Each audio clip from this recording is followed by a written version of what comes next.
co-president, Freedom and Democracy, Mr. Nigel Farage. In an age when the gap between ordinary voters and the European political class grows wider by the day, I have to ask you, having listened to your words this morning, just what planet are you on?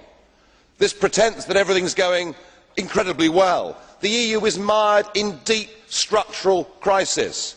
Greece and Portugal and Ireland cannot survive inside the euro. The Danes have torn up the Schengen Agreement, and good for them, because the total free movement of peoples is a completely irresponsible thing to have done. And public opinion is saying, whilst they want a European cooperation, yes, of course I agree with that, what they don't want is this Europe run by unelected bureaucrats like Mr. Barroso. You say the EU is fantastic in a recent comment. You're supporting the destruction of national democracy. But it's with reference to Greece that I'm most concerned about you, because when faced with their recent enslavement, you said, "We lived for many years as a non-sovereign country under Soviet occupation. For us, European integration is not a threat to sovereignty, because we experienced not long ago a serious threat to our sovereignty." So what are you saying? That this isn't quite as bad as the USSR? Is that really good enough for your people? And today you describe Greece's problems as trivial. I'm sorry, there are hundreds of thousands of people out there on the streets of Greece fighting to get their democracy back. And it beggars belief that you and our President, Mr. Buzek, can talk about the solidarity movement, can talk about Poland getting its democracy back 20 years ago, and yet here you are, surrendering the democracy and sovereignty of Poland to a failed European Union.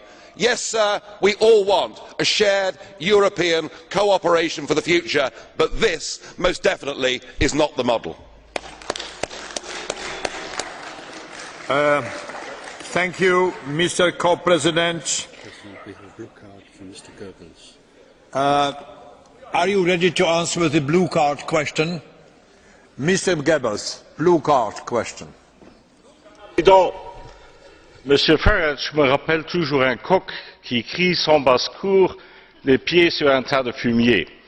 Mais je n'ai jamais encore entendu, mis à part ces critiques, une seule suggestion comment on peut changer cette Europe, ou quelle est la perspective qu'il a pour ce continent.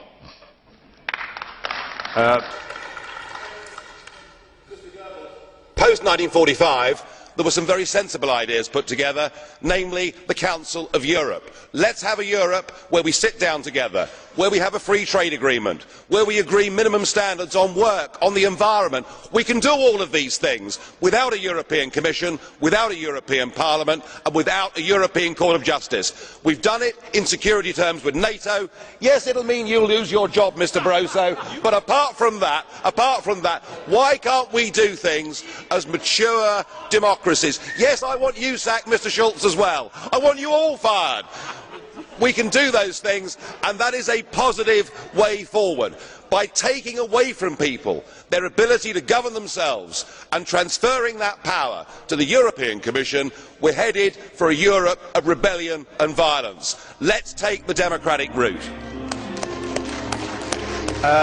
Thank you, colleagues. It's a very interesting discussion, we know very well. Now will be the next speaker. I have lived in your future, and it didn't work. No,